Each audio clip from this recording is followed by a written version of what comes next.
तर नमस्कार मंडळी, वेलकम टू अवर चॅनल. जर आपल्या चॅनलला सबस्क्राईब केलं नसेल तर लवकरात लवकर सबस्क्राईब करा आणि बेल आयकॉनवर क्लिक करायला विसरू नका, जेणेकरून येतात मेकअप रिलेटेडचे सर्व काही व्हिडिओज तुम्हाला पटकन दिसतील. तर इथे आपण वेट वाईप्सने क्लीन केलं आहे. त्यानंतर इथे मी फ्रेश लुकचे लेन्स अप्लाय करते. स्वतःला लेन्स कसे अप्लाय करायचे हे इथे मी दाखवते. सोप्या पद्धतीने आहे आणि कोणताही त्रास न होता हे लेन्स पटकन आपल्या डोळ्यांमध्ये सेट होऊन सुद्धा जातात. वन टाईमचे लेन्स आहेत. हे लेन्स आपल्याला रिमूव्ह केल्यानंतर फेकून द्यायचे आहेत, ना की ते स्टोअर करून ठेवायचे आहेत.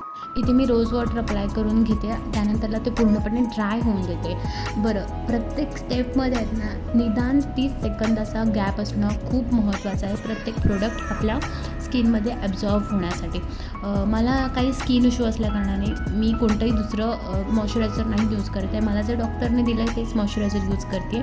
जेल बेस मॉइश्चरायझर आहे. माझी स्किन ऑइली असल्याकारणाने मी जेल बेस वापरते. तुम्ही या ठिकाणी म्हणजे अफोर्डेबल असणारं कोणतंही घेऊ शकता. पॉन्ड्स घेऊ शकता. पॉन्ड्सचं लाईटवेट जेल मॉइश्चरायझर. त्यानंतर इथे मी सनस्क्रीन यूज करते. बरं, मला सांगा की सनस्क्रीन नेहमी अशी 3 बोटांवरतीच का घेऊन, म्हणजे काही आहे का त्याला रिझन की 3 बोटांवरतीच घेणं महत्त्वाचं असतं का सनस्क्रीन? तर मला प्लीज, तुम्हाला जर माहीत असेल तर नक्की मला कमेंट करून सांगा.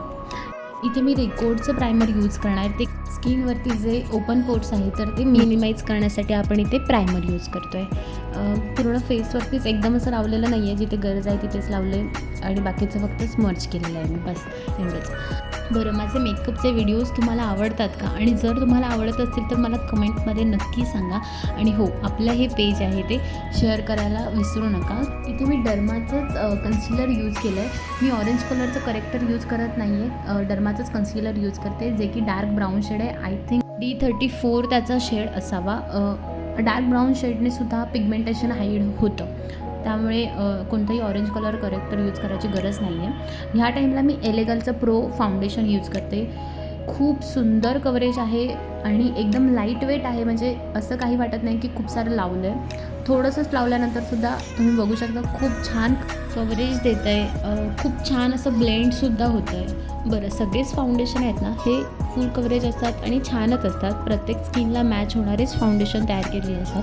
फक्त आहेत ना टेक्निक इम्पॉर्टंट असते की आपण कोणत्या टेक्निकने ते ब्लेंड करतो आहे, कोणत्या पद्धतीने ब्लेंड करतो आहे. तर ती टेक्निक शिकायची असेल ना तर आपला अपकमिंग क्लास जॉईन करा. तुम्हाला नक्की खूप साऱ्या टेक्निक्स, खूप साऱ्या ट्रिक्स शिकायला मिळतील. आपण आता लव्हवर्थचं लिक्विड ब्लशर यूज करतो. शेड पीच आहे आणि त्यानंतरला आपण ते ब्युटी ब्लेंडरनेच ब्लेंड करतो. मी इथे कोणताही ब्रश नाही यूज करत आहे, कारण का मला जेवढा ब्युटी ब्लेंडरने कव्हरेज मिळेल तेवढा कव्हरेज ब्रशने मिळेल असं नाही वाटत. मी खूप कम्फर्टेबल असते ब्युटी ब्लेंडरसोबत. कॉम्पॅक्ट मी इथे यूज करते. मॅकची 15 नंबरची आहे. सेल्फ मेकअप आहे, सो कोणती ट्रान्सल्युशन पावडर मी इथे नाही यूज करत आहे. कॉम्पॅक्टवरती कव्हरेज मिळून जातं आपल्याला. इथे आपला बेस पूर्णपणे झालेला आहे. आपण थोडेफार आयब्रो डिफाईन करून घेऊया. इथे मी PACचं आयब्रो फिलर यूज करणार आहे. त्यामधला मला डार्क ब्राऊन शेड यूज करायचा आहे. फक्त थोडाफार आयब्रो डार्क दाखवण्यासाठी ब्राऊन शेड यूज कर. आणि ना मला कमेंटमध्ये नक्की सांगा, तुम्हाला माझे व्हिडिओज आवडतात का? तुम्हाला माझे व्हिडिओज हेल्पफुल वाटतात का मेकअपबद्दलचे? आणि ते कसे वाटतात हे सुद्धा सांगा. ही आय शॅडो पॅलेट आय मॅजिकची आहे आणि मला सगळ्यात फेवरेट झालेली आय शॅडो पॅलेट आहे. आणि जास्त महाग पण नाही आहे, त्याच्यामुळे आपल्याला सगळ्यांना परवडेल अशीच आहे. आणि सगळे पिगमेंट, सगळे कलर्स आपल्याला यामध्ये मिळतात. मी इथे ब्राऊन शेड अप्लाय केला आहे, एकच शेड अप्लाय केला आहे. आणि त्यानंतरला मी डार्क ब्राऊन कलरची जी काजळ पेन्सिल आहे तीच मी स्मर्ज लायनर म्हणून मी यूज करते, जेणेकरून थोडासा स्मोकी इफेक्ट येईल त्याला. आणि सध्या असे आयशॅडो हे खूप ट्रेंडिंग आहेत. फक्त एकच लाईट शेड अप्लाय करायचा, त्याच्यानंतरला काजळ किंवा कोणताही लायनरने स्मर्ज लायनर म्हणून ते अप्लाय करायचं आणि बस झाला, आपला डन झाला इथेच आय मेकअप. आणि इतका सुंदर दिसतो, इतका सेटल लुक येतो त्या आयशॅडोजमुळे. ब्लॅक कलरची काजळ अप्लाय करते मी इथे आणि खूप सुंदर अशी काजळ आहे. एका स्ट्रोकमध्येच ती खूप छान लागते काजळ आणि इतका सुंदर लुक दिसत होता. आणि हा कोणताही फिल्टरमध्ये व्हिडिओ केलेली नाही आहे, एकदम रिअल कॅमेरावरतीच व्हिडिओ केलेली आहे, त्याच्यामुळे खूप छान दिसत आहे. आणि लाईट ब्राऊन शेडने फक्त मी लोअर लॅश खाली आय शॅडोज अप्लाय करते, थोडा लुक देण्यासाठी आईजला. त्यानंतर अप्लाय करते मस्कारा. हा ना डबल हेड मस्कारा आहे, म्हणजे याच्या दोन्ही बाजूला लोअर लॅश आणि अप्पर लॅश ह्याच्यासाठी आपल्याला इथे ब्रश दिलेला आहे, जे की आपल्याला अप्लाय करण्यासाठी खूप इझी पडतं. बरं, मस्कारा लावत्यावेळी आहेत ना कुणाकुणाचे तोंड असे दिसतात त्यांनी मला प्लीज कमेंट करा, कारण का खूप मुलींची सवय असते अशी की मस्कारा लावतेवेळी तोंड उघडायचं. का ते समजत नाही, पण ते असतं. छान लागतो कदाचित मस्कारा, त्यामुळे असेल. तर किती सुंदर दिसतो लुक, वाव, सिरियसली.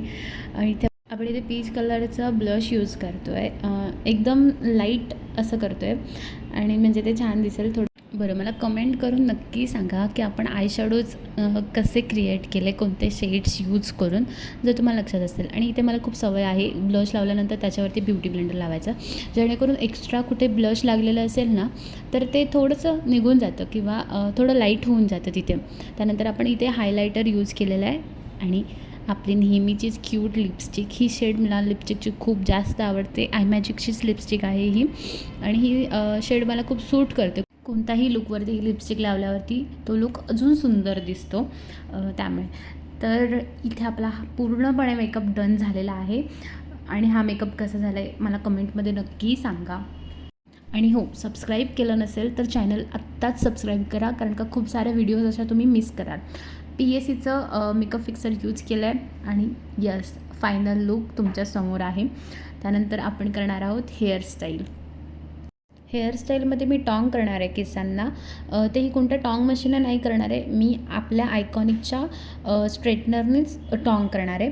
तर इथे डिवाईड करून घ्यायचं आहे आपल्याला केसांना. त्यानंतरला एका बाजूला क्लिप केल्यानंतरला एका बाजूच्या केसांचे 2 भाग करायचे आहेत.